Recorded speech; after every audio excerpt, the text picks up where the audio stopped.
Today in the Growing Further podcast, I'm delighted to be joined by Bill Cogan, who's the founder of 7 Legal.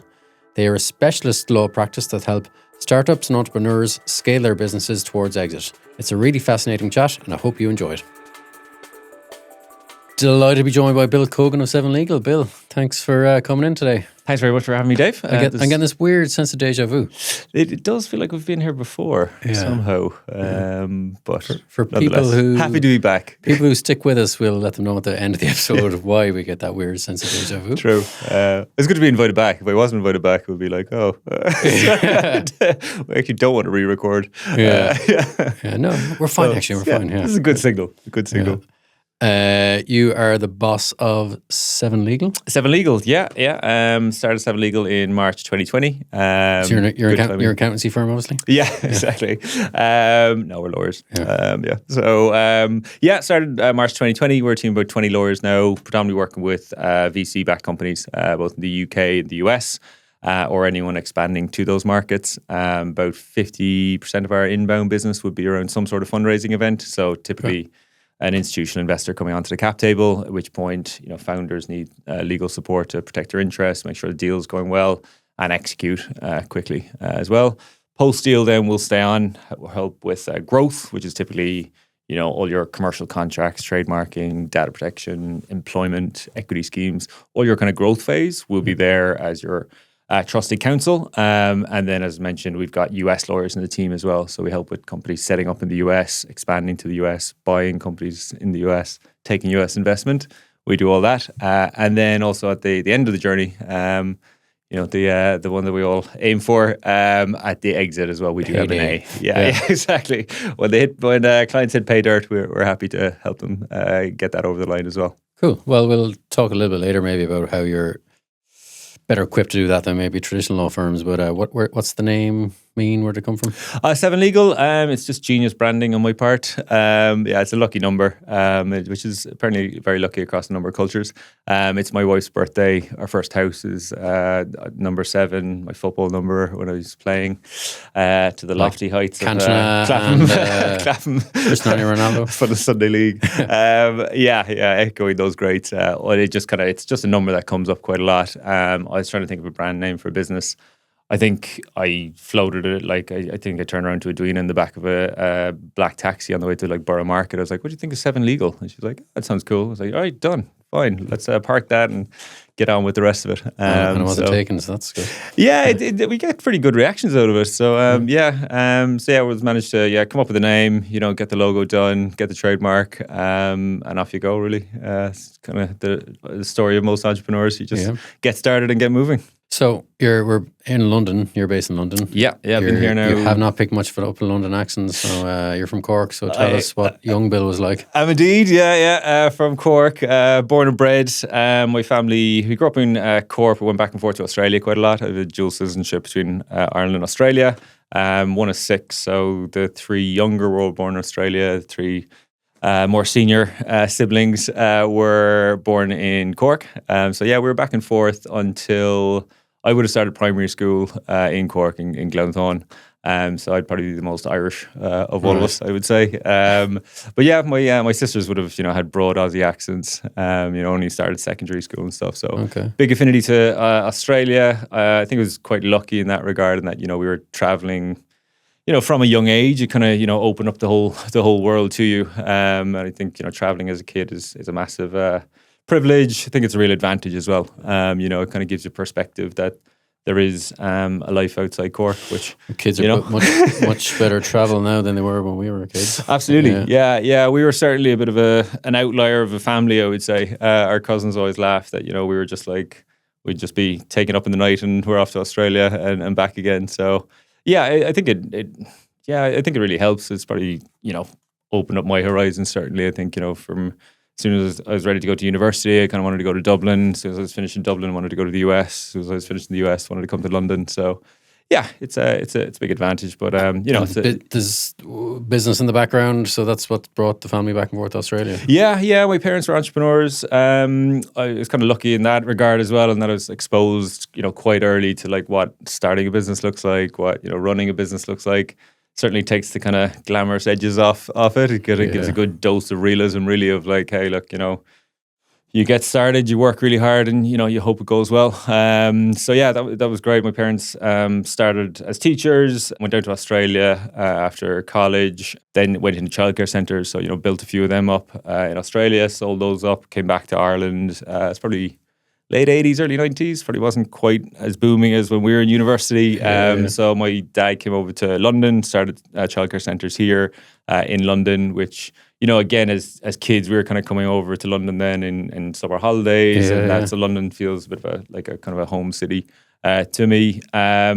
And then they sold up there and came back to Ireland and did the same thing. Back in the good old days when the childcare standards were probably not as high. No, you could, you could more light touch regulation. Yeah, you could certainly fit a few more children into spaces than you can now. Ashtrays for the kids everywhere. And everything. Yeah, exactly. Cool. So I guess I was quite lucky in that. They started off in shopping centre creches, actually. So I would have been up and down to the square in Tala, growing up, filling sandbags as soon as I could drive. The glamour of it all. Yeah, it really was. It was. So from a young age was, out sweeping yards and childcare centres, or, painting with my dad, or, like I said, refilling sand pits with sand. As soon as you could drive, then you were told to get out, make sure everything was tip top, which was great. We've a vomit in sandpit number 2, Bill. Go take care of it. Yeah, exactly.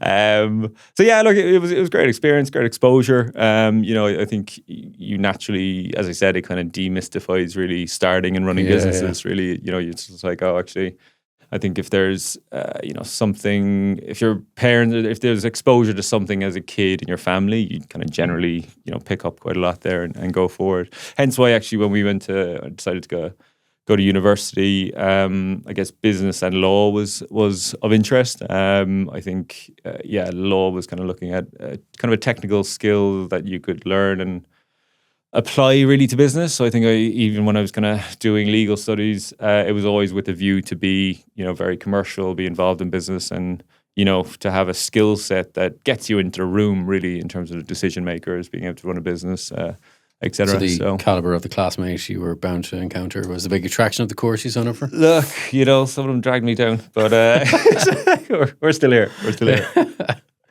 I think our degree was fantastic in that regard. It's certainly what I'd recommend anyone kind of contemplating university, in that you're picking up technical skills from different areas, both legal and business. I think most of my a lot of the modules I did were marketing. I found that really interesting. I think particularly around, consumer buyer behavior was my highest mark in university, because there was kind of a psychological element to it. I'm a consumer, do love buying stuff. So it was like, oh, this is how they're tricking me into this. And, even with that awareness, still a big consumer. But one of the first people I know with an iPod, I think. Maybe, Again, I suppose we were kind of, I think it was my sisters were coming back from Australia. That's not really a fad, I guess, but yeah. Yeah, I guess I've always kind of enjoyed being an early adopter. iPod, I think I was one of the first to have. Also broke 50 Cent in Ireland, I would say. Some would say, but should have that on your LinkedIn. Yeah, he's never given me credit, but look, one day. I think again that kind of early travel and just having a bit of a thirst for knowledge kind of puts you into scenarios where you're like, oh, that's got a new trend, or that's something new. I enjoy that kind of. You talked a little. I don't know if wanderlust is the right phrase, but when we finished college, you headed off to the States to do your masters in your New York bar and stuff. So where did that come from? You were kind of thinking, want to be a lawyer? Yeah, I think it was more commercial opportunity than, kind of a... I think too many American high school or college movies. Probably, probably LA Law was probably on our house when we were kind of growing up. I think, when we were graduating, it was kind of Celtic Tiger, everyone, because it was just like, I don't think I even did any interviews, to be honest, in Ireland. I was just like, I'll just figure it out from here. Yeah. Part of which was like, luckily going to Berkeley to do a master's degree there. It was a fantastic experience. It was just, total different exposure to, I think, kind of a different level of educational institution, I would say. It really was quite inspiring. You're turning up for lectures and there's a Nobel Prize winner car park, in the university, which is a step up, I would say. You're like, oh shit. Sorry if I'm swearing. So yeah, look, it was a great opportunity. Again, Bill, you were living in a different city. It was quite daunting, I would say. Yeah. I think same thing. I think with going to UCD, you're definitely, stepping out of your comfort zone. And I think, anyone who kind of goes through those experiences, you probably have, these valleys of despair. I think the same as running a business. You kind of start and you're all enthusiasm and it's like, go, go, go. And then the kind of reality of, oh, Jesus, this is actually very more difficult and I have no mates and I don't really know what I'm doing here. And then, it kind of upswings again. But yeah, certainly hit the highs and lows of that. But yeah, it was great experience, great institution. And unfortunately, I did the New York bar then, so I kind of landed into New York, looking for a job, bushy tails, ready to go.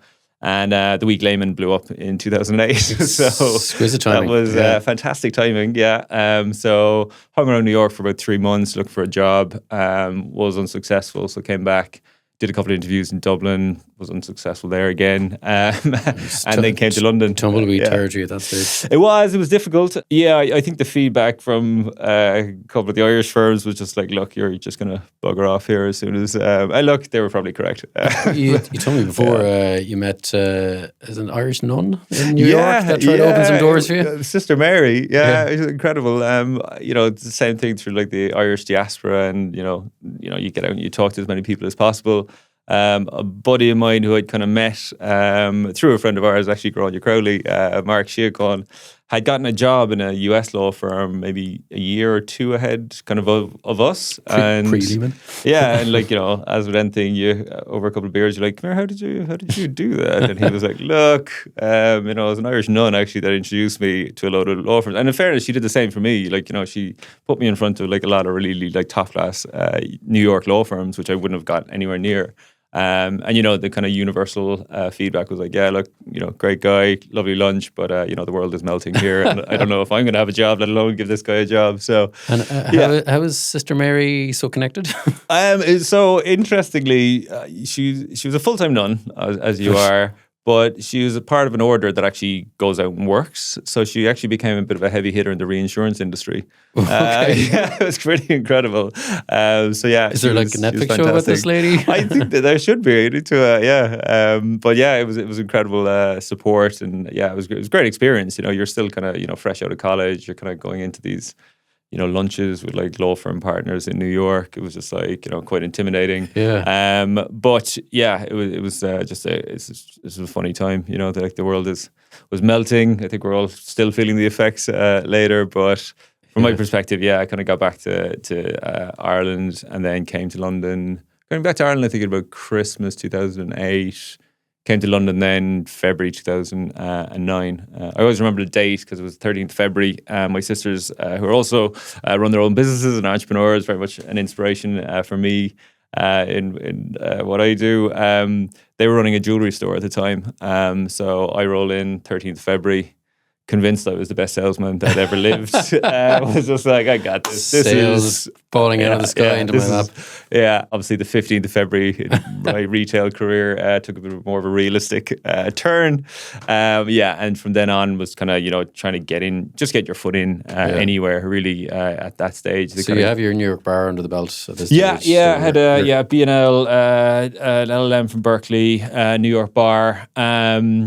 And you're standing behind in a retail job and just trying to trying to make your way really. But no practical experience really. No, exactly. No experience whatsoever. And I think no professional experience. I would say my advice to anyone who's in an undergrad or a degree is just get in the door and just try to get some office experience. Just understand how, even email for us was a bit out there. You're just you're like how you act in an office, how you structure your communication, all that is like you build up so much of that by osmosis by being in a professional environment. Yeah. That like the earlier you can get in and get exposure to that is the better. Because certainly I was just so green, so clueless. I eventually got my foot in the door with Royal Bank of Scotland. They were doing the integration with ABN AMRO, which was like a massive deal that kind of went not particularly well for RBS. And I would say the working environment reflected that. It was some of the the worst calls I've ever been on.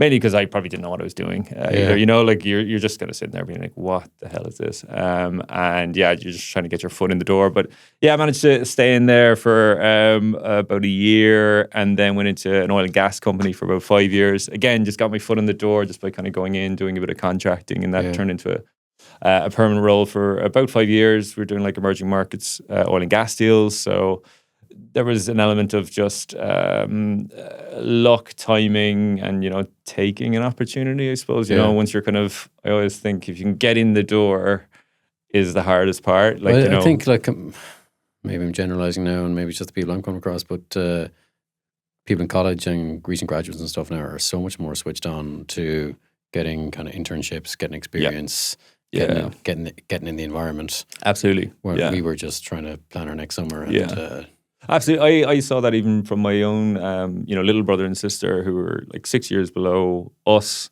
So very, very young. And, you know, the difference I saw between them going through university and us going through university, like, you know, every summer I got to like the summer and I was just like, right, where are we going, you know, traveling, partying for the summer. Like we did Greece the first year, Canada second year, Santa Barbara the third year. You know, it was just like wasn't on my radar anyway whatsoever about, you know, internships, you know, professional environments, anything like that. I think definitely when the twins came through, they were, you know, on it in terms of like internships in the summer and very much a focus on, you know, can I get a job after this? Whereas I guess when we were coming through, it was such a, you know, good times. It was, as I said, like I didn't even apply for grad schemes. I was just like, oh, look, I'll figure it out. You know what I mean? Whereas it's like, you know, I think immediately post crash, everyone kind of started zoning in on being like, Jesus, right, this is serious now, and it's a much tougher environment. And I don't think that's changed. I think everything's just gotten, you know, much more hyper competitive really since then as well. You see now the big four accountancy companies in the UK taking on less graduates and stuff, and it's getting another cycle starting again where the competitiveness is going to be through the roof, I'd imagine. Yeah. I think, you know, previously in generations gone by, you know, junior people were the leverage used in businesses. I think now with technology, with AI, you know, that's coming in hard and fast. And I think if you're coming in now to a jobs market, it's incredibly competitive. You're not only competing either against, you know, the graduates in your university, you're like everyone is competing globally now. Yeah. You know, like that's the reality of the situation. So yeah, anything you can do to get more feathers, more, you know, strings to your bow, feathers in your cap, the better, because it really is just, brutal. On a happy note. We'll leave it there. Yeah, that's signing off. You found yourself in oil and gas, worked there for 5 years. What kind of stuff did you work on there? So we worked for an oil and gas company. It was like, it traveled quite a lot. I was on the legal team. I was quite lucky in that, you know, grad schemes were just not happening at that stage in like 2008, 2009, 2010. So the formalized, structured programs. Yeah, and that application process. And, you know, I suppose I was kind of coming in having, you know, I think I was 19 going into UCD. So 4-year degree, then going to Berkeley for like 18 months. I was like, geez, I might get a job before I'm 30 here, like, you know. So I was trying to like, I know, skip a few steps. But, you know. Yeah, and it was actually my thought process going to Berkeley was like, I was like, oh, I can just skip. You know, a lot of people were like applying for traineeships and stuff, and I was like, well, if I just go to California, do a master's, and then I could just go in as a, you know, first-year associate in the US. Like I'll be a partner by in I'll be done. Years. I'll be retired by 30. This should be good. And, you know, like the salaries in the US are obviously like way higher than the UK and have continued to grow massively since. It was a good plan, you know, but life intervenes. You still stand over the plan. yeah, which I think as Mike Tyson says, you know, it's a great plan until you get a punch in the face. And then like, as with anything, you're kind of pivoting around, trying to just get your foot in the door. And I ended up in oil and gas fund on a team of like 5 lawyers, all really like excellent lawyers. It actually gave me a great experience because I probably did skip a few steps there in terms of like, you know, being handed more responsibility. You're kind of embedded within a business as well. So immediately what you got an understanding of there is actually how business views legal. And I think that's probably shaped my whole approach really to legal advice and advising companies is that I think when you're in a law firm, you are a revenue generator and you are the center of that business because that business is legal, right? It's like that you are the generator. I think when you're working within a organization where you're legal, you're actually a cost. So when you're a cost center, you really need to make sure that you are adding massive value, and you need to make sure that you are problem solving for the business and for the revenue generating parts of the business. And like that's a philosophy that I've kind of brought to Seven Legal is like, look, if we're in a business, we need to be solving problems. We need to constantly adding value. You know, if you're in a fast growth environment, people would ideally not talk to a lawyer. You know, like that's the reality of it. In most instances, they just want to get on. They want to grow their businesses. They want to, like the lawyer's make things a bigger. necessary evil. Yeah, at times. I think particularly in kind of the UK and Ireland, where like lawyers are viewed as a much more kind of handoff or kind of arm's length process. That you kind of only go there when you have a problem. Yeah. In the US, it's a very different style of advice. US lawyers much more of a conciliary. You have them at board meetings. They're your kind of first port of call, almost like to the CEO. Like on almost most decisions, you'll have a lawyer in the room, both for their legal knowledge, but also for like strategic problem solving, etc. And I think having a lawyer within your business, it should be a massive advantage because last year we worked with 160 clients. So, we've got insights into 160 different businesses, both from a legal perspective, but also like a learning perspective and a network perspective. You can see what works well, what doesn't work well, and bring that experience. But also like a connective tissue as well. Because we're not only talking to 160 clients, we're probably talking to, as many advisors, as many investors. You're part of an ecosystem there that, as a client, we really try to encourage people to tap into amongst our client base. One of the things we, constantly ask is, okay, that's your legal problem solved. What else is on the radar? Anything we can assist with that's a bit value additive, not just here's a contract, off you go. And in the oil and gas business, you're just being thrown all sorts of stuff, mergers, acquisitions, contracts. Bond issuances, contracts. I ended up on a rig in Trinidad, Venezuela, on site in Ghana. Just a range of projects. In your overalls and your hard hat? Yeah, I think I was probably just like, the young guy in the office who just said, yes, absolutely, let's go. I think, again, if you're given an opportunity, there's rarely bad. I think it's generally good advice to say yes and be enthusiastic. You've got great stories at the end of the day, if nothing else. It was a really good opportunity. And then I was there until 2015, at which point I was kind of like, I have a bit of an entrepreneurial bug, I guess. I met some guys who were actually setting up a boutique law firm at that point. I was connecting to a few different people, and I was like, oh, that sounds, sounds interesting. Kind of get in on the ground floor of a business and help it grow. The oil price was also tanking in 2015, and tech was obviously like taking off. So I was like, hey, this sounds pretty cool. So jumped in with the guys there, and then we scaled that law firm from about 4 of us when I was there to kind of about 30 plus an accounting practice and stuff. So really good fun. Yeah, it's an experience having business partners. Again, it was a new experience. I think I was, quite relatively, very green and entrepreneurial journey sense. Yeah. I'd obviously been working as a lawyer for kind of like 5 or 6 years at that stage. But what that gave me was an opportunity to actually get out and bring in business, which is the part that I, really enjoy. It was kind of a role, when you're a partner in a small firm, you're doing everything, right? Like, you're building the business, you're building up clients, you're advising clients, you're understanding operations, you're getting to know marketing. I didn't know what a CRM was before, worked in there, in the door there. So, and that was a brilliant experience with a partner there for 2.5 years. Then went into a strategy firm, which another business partner where we were kind of doing a bit more on the fundraising side, a bit more help on the kind of operational side, which again was good fun. A lot of learning there as well.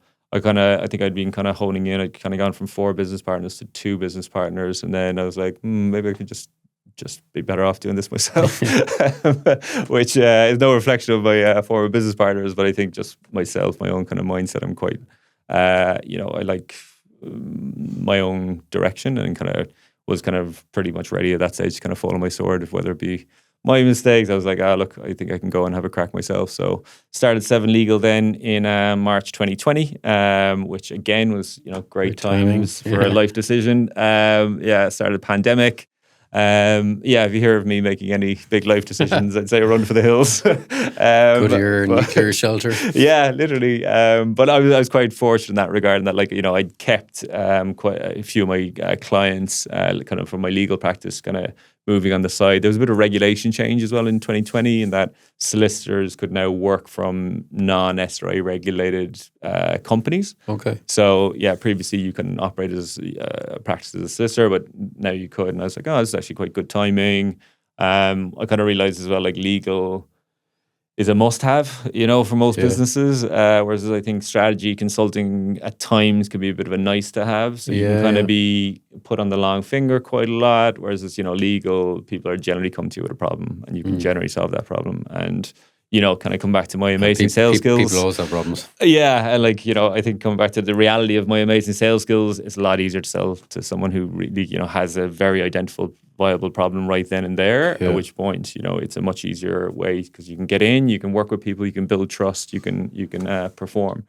And then our model is essentially we're a legal consultancy, so we're not regulated by the SRA like traditional law firms where. We hold the same amount of insurance. We're supervised by HMRC, so for anti-money laundering, etc. And then we have solicitors, including myself, who are qualified as solicitors. We've got New York qualified lawyers as well, California qualified lawyers. We work in a more it's not lean a traditional manner. Partnership or practice in that sense. No, it's a sole shareholder, sole director business. In that it's a limited company. We operate very much as a founder-led company. Really is the difference. Our team are all 10 years plus experienced lawyers. We hire from the best lawyers, the best law firms in the world. I think places like our team have come from the likes of Taylor Westing, Allen Overy, Wilson Sonsini, White and Case. To name just a few. But what I also really look for in our team is have they worked in an in-house practice as well, particularly in a fast growth environment. I think, with our client base, we're quite focused on our ICP, which is, early stage fast growth companies. So a company that's taken on institutional money and is now scaling quickly. And we built a team really to service that market. Was that the vision when you set up the business? Yeah, absolutely. It was kind of like, look, that client profile is pretty ideal from a legal perspective in that you're kind of, you've taken on capital, but now you're building out your operations. So a lot of our clients would be, like I said, taking on capital, but then they need to build out, entire kind of operational functions that require legal advice. They're transactional in that they raise money, and they're also, acquisitive and expanding. So that fast growth it allows you to get in, and it's interesting work. You're dealing with like principals and businesses, founders who've got vision, they're ambitious, they're moving fast. I think from a lawyer perspective, it's really interesting. Our team really enjoy it.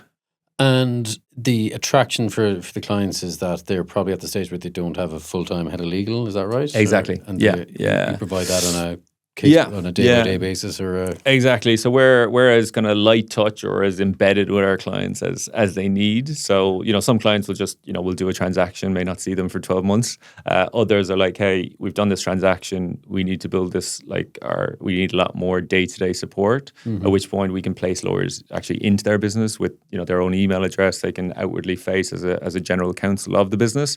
In the background, they're part-time, they're contracted via us, so they sit on our insurance. But also the advantage there is that you've got one lawyer who's your point of contact, but you've got a team of lawyers in the background then that can, jump in for specialism. So, if we've got one of our team would be in doing general, day-to-day contracting work, but maybe there's like a really thorny data protection question, at which point we've got data protection specialists in the background. The client gets great service and doesn't have to go and procure those services either. I'm sure from running businesses, like procuring services is a pain in the ass, and generally, you might start in Google, you look at recommendations, etc. Like really what you want to know is go to a trusted source that you value. Word of mouth is still king. It really is, yeah. I say our business kind of lives or dies really on founder WhatsApp chats. Like we get so many inbounds from people saying, hey, I put this out on XYZ founder group. Your name came up 2 or 3 times. Can you help us with this? Same thing, Slack channels, communities where people are trusted environments. I do the same in my business. Like we're fortunate that we went through Goldman Sachs 10,000 Small Business Program a couple of years ago, which is just amazing. What is that? Yeah, it's a brilliant program. I'd strongly recommend if anyone to do it. Really, it's pretty like probably more services and SME focused in its approach. It's run by Goldman Sachs. Our friend Andrew McQuaid did it first, actually, so I'll give him some credit there. And he recommended that I do it as well. And he contributed something positive. He did, Andrew, actually. well done. Yeah. It's good that that's on record. So we can edit this out after. Yeah. And yeah, it's brilliant. It's like a 12-week program. One person from the business attends. You essentially build out a business plan over those 12 weeks with lectures taking place in Oxford University. So you do go and do like a 2-day residential in Oxford University. All the lectures are done. It's all completely free. There's no equity, no fees. It's amazing. And then over the course of that 12 weeks, you develop a business plan, then present the business plan as well to a panel. And then you submit it after a few weeks. So, but what you really get out of it is just an amazing network, brilliant group of SME entrepreneurs. We did a cohort of 80, I think, on it. We've a WhatsApp group that I'm active on nearly every day, and like those same things. It's like, hey, does anyone have a good lawyer, good accountant, good dev, HR, like everything? There's a trusted network there from people who have done it as well. I think, that's which is who you want to be talking to. Yeah, you're the average of the 5 people you spend most time with, kind of thing. Yeah, surround yourself with good people on the same kind of journey or wavelength. Absolutely. Yeah. And then when you talk about the experience of the lawyers that you have, so you've dropped some of the big names, the White and Case and the Taylor Wessings of this world. So these kind of experienced lawyers, what's the attraction coming to work for Seven Legal versus the traditional law firm? Look, I think what we offer is one, flexibility in terms of it's a different career approach. You're an independent contractor, but you're part of a really good team. So you've a great team around you, you've great clients to work with. You have flexibility, and you have a lot more. You have autonomy, I would say, in kind of what you do. So I think they're the main things that people come and look for us for. Treated like grown-ups. Yeah, I think the legal industry, I would say, is not full of unanimously happy people. I'm sure we've all talked to plenty of lawyers who don't enjoy the working environments, don't enjoy whether that be very long hours or there's obviously quite a hierarchical and political structure in a lot of partnership structures, which you don't really need to kind of go into too much, but we offer a very flat structure.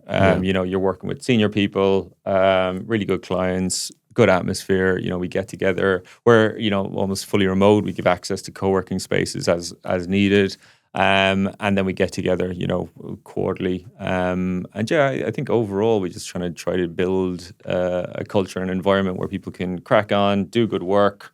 There's no nonsense in between, really. It's like do the work, get paid, enjoy it along the way. That's fundamentally it. And not that I'm trying to bait you into trashing the traditional law firm model, what do you see being the point of difference of Seven Legal versus someone going down the tradition? Why you better fit for like a startup? Absolutely. Look, I guess where the feedback that we get from clients are, one, I suppose, working with a very large law firm with early stage businesses, they generally are a small fish in the big pond. It's just fundamental economics, right? If I've got a massive law firm with huge overheads, huge costs, I have to work with larger businesses to sustain that model. It's just, it's a kind of a mismatch of business models really for much larger firms to be working with much smaller businesses. Yeah. Second thing is oftentimes in earlier stage businesses, and these are generalizations, again. You're taking the bait, it's great. Oftentimes the feedback we get is, we're, staffed with a junior lawyer. They're kind of learning on the job and we're kind of paying for it. Yeah. With us, we just have senior lawyers in there. So you're getting a 10 years plus experienced lawyer, at probably the cost of, a very junior lawyer in a much larger firm. And then focus. You don't have the big fancy office. We keep things operationally very lean. We pass that value on to our clients. So our rates would probably be, half, a third maybe of some of the larger firms.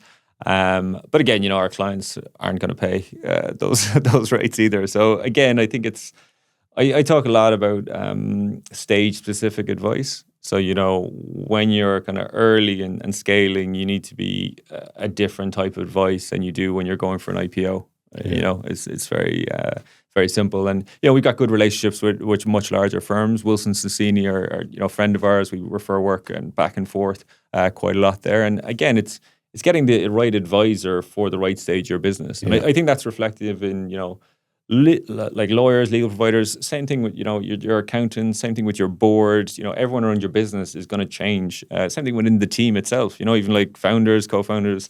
Like not everyone has the skill set to go from like 0 to $1 billion. The odds are like very, very small. So I think you have to have a level of self-awareness and understanding that look, not everyone's going to be there for the journey, but make sure that you're picking the right people. You're putting the right people in the right seats at the right stage. I would say. And obviously, the business isn't called Cogan Legal, but do clients expect to deal with you, or a mixture? I think I like dealing with clients. I enjoy advising. I think legal work is actually quite enjoyable when you can kind of just sit down, get into a flow, solve problems, and ironically, I think it is actually quite creative as well. You are problem solving. You're sitting there. You're kind of thinking about different things, how different sides of the table are going to interpret different approaches. You're explaining to clients what their perspective is, or what their options are, but also what the other side of the table are thinking about as well, which I think a good advisor should be able to do, should be able to articulate. I think lawyers you've got EQ. Yeah, I suppose hopefully. I think lawyers are very good at selling on fear, I would say. But I think you shouldn't really be stoking the fear of your clients. You should be assessing the risk, explaining the risk, and then if you've explained that accurately, it's up to your client, the founder, the entrepreneur, to make the decision ultimately. I think that's where a lot of people would give out about lawyers, is that they're either too risk averse or they're trying to make a decision for the client rather than just say, I would never say to a client, you can't do that unless, it's like you'd actually go to jail. Fair enough. But if it's commercial, you're assessing risk, and that's our job, is to de-risk, explain risk, and execute really for clients. And I think if you're just sitting there going, everything is bad, don't do anything, business is about taking risk, right? It's risk and reward. So it's up to the individual then I think you should put people in the best position to make the best decision possible, and let them run with it. And apart from an appetite for risk, or a stomach for risk, or whatever you call it, what are the common traits you see with the people who grow successful businesses? Who do well? Yeah, I was reading an article in the FT that they polled some thousands and thousands of entrepreneurs, and the only common trait that they could find was the universal response to the question, if it all finished tomorrow, would you go again? It was the only thing that they could find. Right. Every single one said yes, absolutely. Yeah. So I think that suggests perseverance, bit of self-confidence. Resilience is the buzzword you see everywhere now. Yeah, and I think you definitely need plenty of resilience if you're going to run a business. I suppose it was I think it was Elon, not to, that I agree with much that he says, is that, staring into the abyss, chewing glass is how he describes running a business. Which, there are certainly days where you feel like that. So, I think your ability to look at problems, I think zone in on problems really as well. I think when you're starting with a blank slate, when you're starting a business day one, there's just so much to do. You're just creating everything. Everything takes a bit longer than expected. Everything's a bit harder probably than you expected. And then it comes around, okay, what are the problems I need to solve today that'll get me to the next step, really, is the thing. So I think people who can identify those problems, focus on solving those, and just keep chipping away at the grand plan. Break it down into incredibly important, bite-sized chunks. Yeah, and we see that. I see that with founders. Like we've worked with clients that we've worked with them when they've got their first 100K into the business, and then they scale up and they're taking on 30, 40 million, have businesses valued at in the hundreds. And I think probably the common trait amongst the people we see there is, very fast learners. You come through and you explain the rounds, maybe the first time, maybe the second time. By the third time, they've, Got it. They've negotiated themselves, and you're becoming less of almost an advisor there. You're actually becoming just like execution, right? Yeah. Let's get this done as quickly as possible. So yeah, certainly fascinating. I think curiosity as well. Fundamentally, you have to have some sort of curiosity or a kind of an aptitude for creative thinking if you're going to, create something out of nothing. Take it to the world, convince people to follow you, convince people to buy from you. Wrap it all up in a package that's either investable or hopefully makes you a few quid as well. It takes a lot of it's multidisciplinary for sure. Yeah, because someone's got a good idea, maybe whether it be an engineer or a kind of a tech person, or whatever. They might necessarily be the best people managers. So there's a whole load of different skills you need to develop along the way. Yeah. I think number one being probably self-awareness. It's not probably a universal trait. But it's certainly one that I think can certainly help you along the way. But for every bloody good news story, there's some psychopath that's made billions. You're just like, okay, Good guys don't always win. True, yeah, absolutely. But hopefully, I think over the long run, when you're kind of batting averages, you should be in a better position. Yeah. A lot of your work is helping through the different stages of fundraising and scaling and to exit. So what are the common kind of things that the non-negotiables you tell your clients who know nothing about the whole, taking on external finance? What are the pitfalls they need to avoid at all costs? It's a good question. I was just giving a workshop on term sheet negotiation yesterday, so well prepped for this. It's fresh in your head? Yeah, I'd say the main, if I could give one nugget of advice, it would be a key takeaway for everyone. There's a book called by Brad Feld. He's a guy who started Techstars, called Venture Deals. Okay. Venture Deals by Brad Feld. The line or the strap line of that is be smarter than your VC and your lawyer, which shouldn't be very difficult anyway.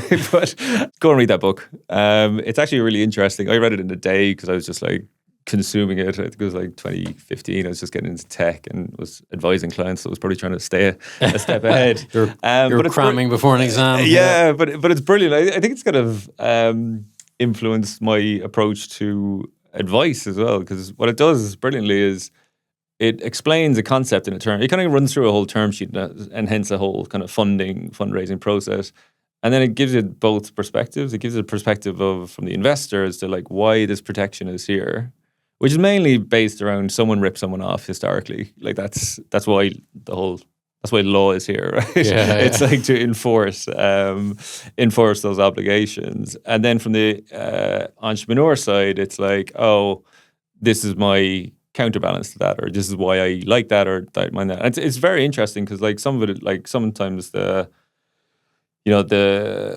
investors like, we absolutely have to have this, this is a non-negotiable, and the entrepreneur is like, yeah, it makes sense, like we don't have to battle over this. It's just a great resource. We strongly recommend. So step 1, read that book. Step 1, read that book. Step 2, talk to me. Would be.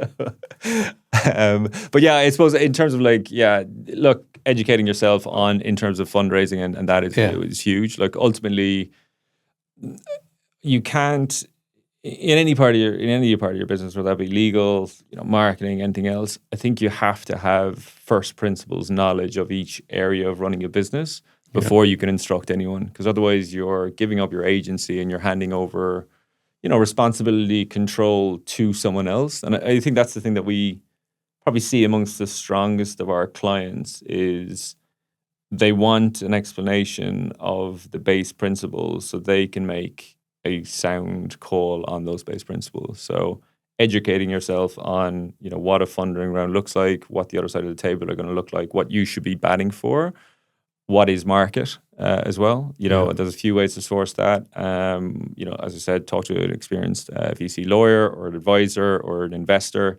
Make sure that you understand what is market. And then also there's like really good data out there now, the internet, AI, everything else. Like you can really drill into like what you need to know. The BVCA do model documents. Have a look at the term sheets there. They're like really useful. It's the British Venture Capital. Yeah, British Venture Capital Association. If it's a US deal, the National Venture Capital Association kind of do the same thing. They've got model documents. Again, look at the term sheets and just understand, okay, what is this? What are the two sides that we're going to be arguing back and forth in? What's important to me? as opposed to what am I happy to kind of trade away. And also HSBC do a term sheet report every year. We contributed last year, we're contributing this year again. And what it does is it just polls all the loads of law firms in the venture space that you contribute data, anonymized data on term sheets that are actually signed. So you can actually get a really good feel for what the kind of European VC industry is doing year on year. And it'll give you right down to percentages of like, hey, this is how many deals we saw with this particular clause in it. So again, really, really good source of learning. And that helps, I suppose, entrepreneurs get the balance right, not giving up too much early doors. Yeah, exactly. Just understanding, what are the expectations. In any deal, you're going to be looking at the economics of the deal, i.e., how's the money coming in, how's the money coming out, what are the control mechanisms on the deal, i.e., what investor protections will the investors want in terms of, if you're running the business day to day, but you've got millions and millions of pounds, they'll probably want some guardrails in there just to say, you won't do a thing. And to be fair, I think like a lot of our clients kind of like a lot of these are common sense, it's like, don't go and sell the IP. Okay. It's like, if you're telling us you're using this money to invest in the business, don't go and buy another company because that's a whole other like skill set and thing that maybe you don't have, or at least we should have an input on that. Budgetary controls, etc. So like when you kind of walk through it, oftentimes when you look at say the BVCA documents, there's a big long list there and you're just like, come here, I'm trying to run my business. What are all these controls? But like, you push back on the ones that don't make sense operationally. Yeah. You trade away ones that you're just like, oh, look, that's fine. We're never going to do that. Or actually, yeah, that is fair enough. I would actually go and talk to my investor if that was happening anyway.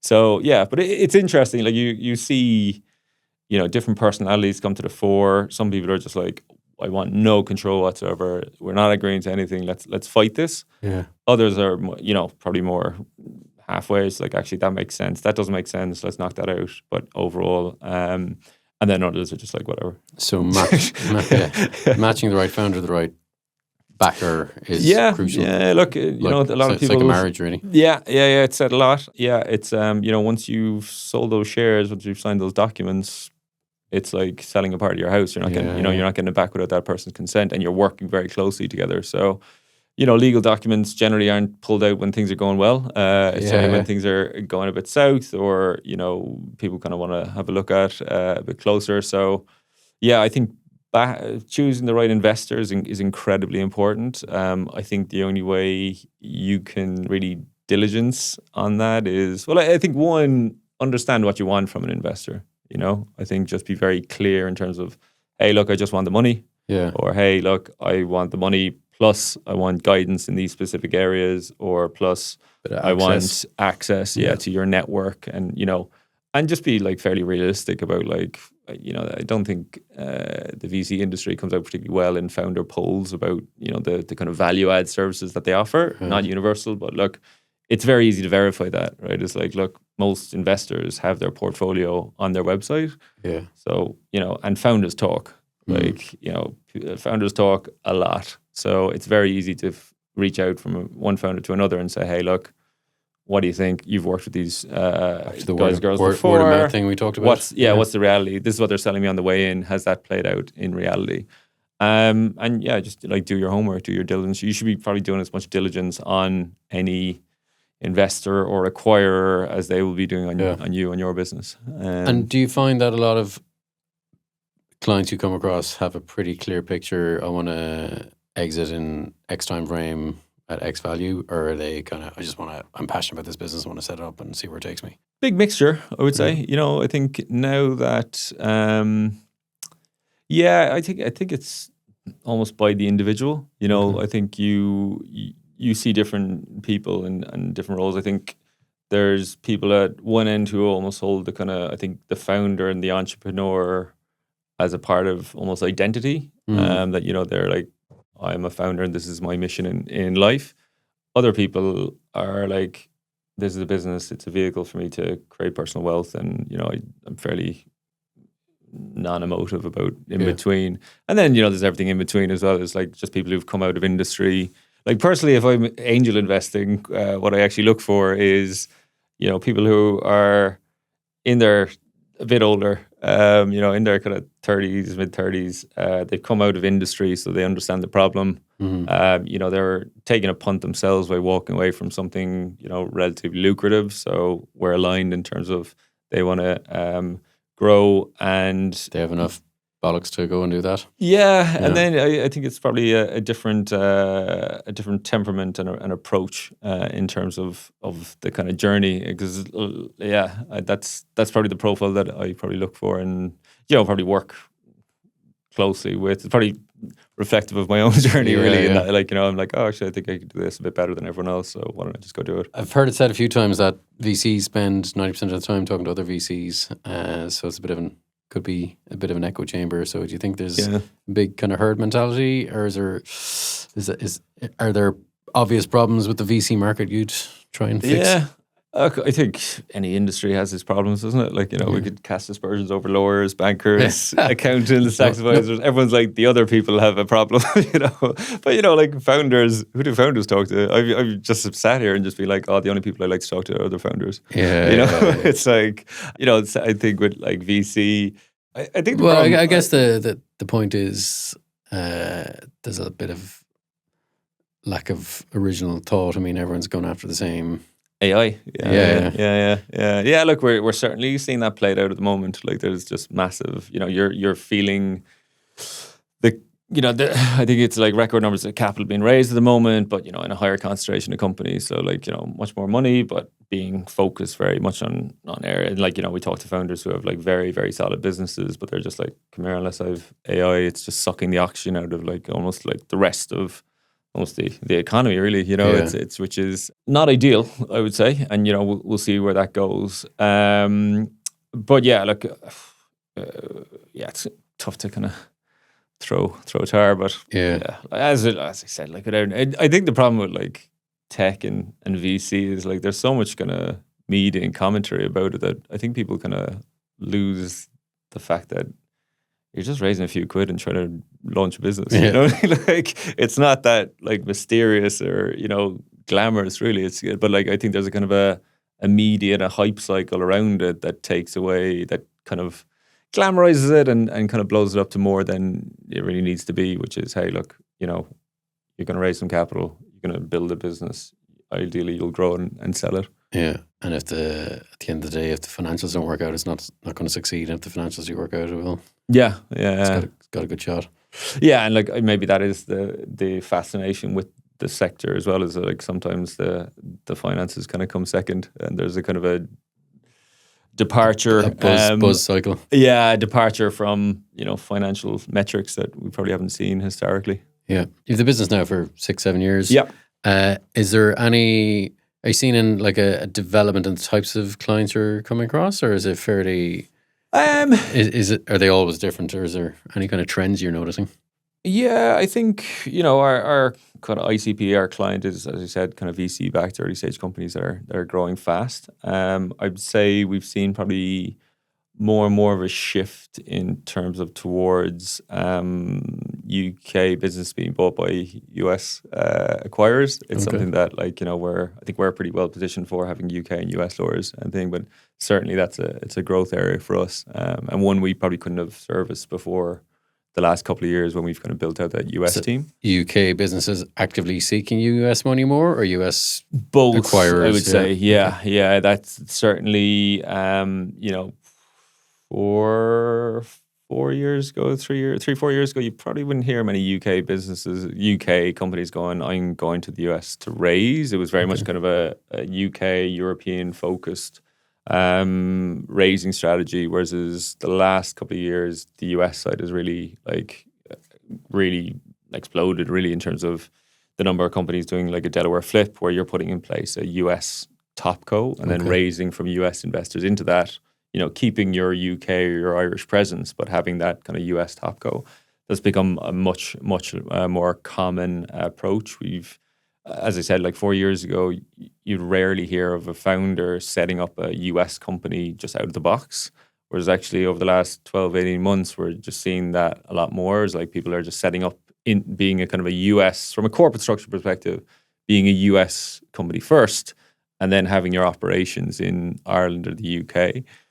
it's become quite a lot more common. I would say as a trend. I think, my advice would be probably don't do it until you actually have a US investor that says you have to do this. Yeah. You already, I think particularly if you're, I don't know, if you haven't come from a kind of a transactional or corporate or private equity background where you can kind of go, okay, great, I can run entities in 2 jurisdictions. I understand that I'll need, accounting support on both sides of the Atlantic. I'll need probably legal support on both sides of the Atlantic. Obviously, we can do that, so that's okay.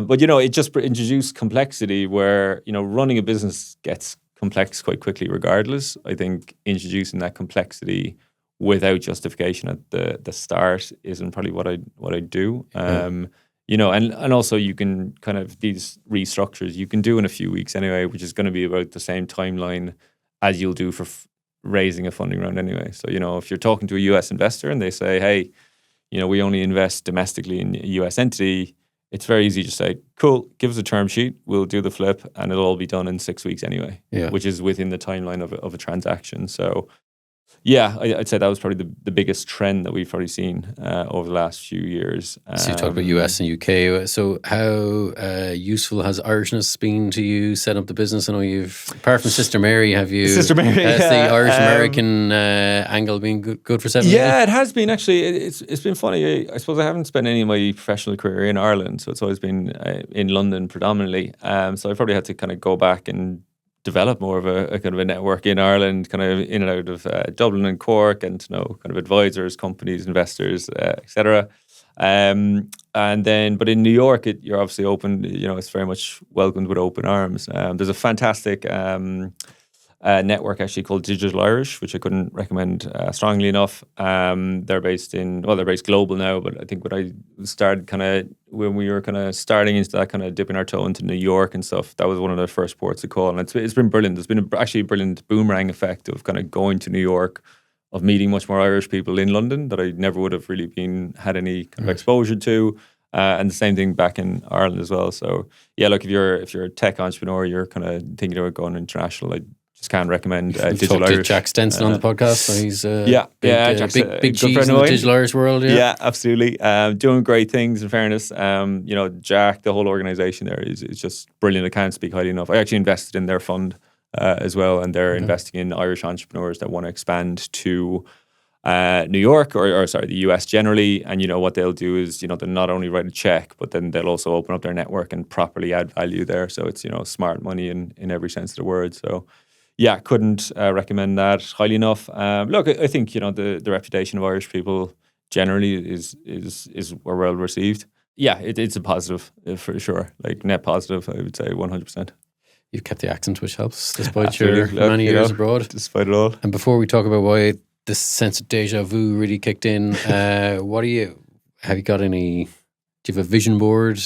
I know you like a fad. What do you want to turn into? Fad. I guess for this year, where growth really is it's the vision every year really is how do we grow this business? We've been pretty lucky to kind of grow 40-50% plus a year on year. Last year we were a bit flat, so looking forward to this year, kind of just currently kind of putting in more building blocks to accelerate that growth again.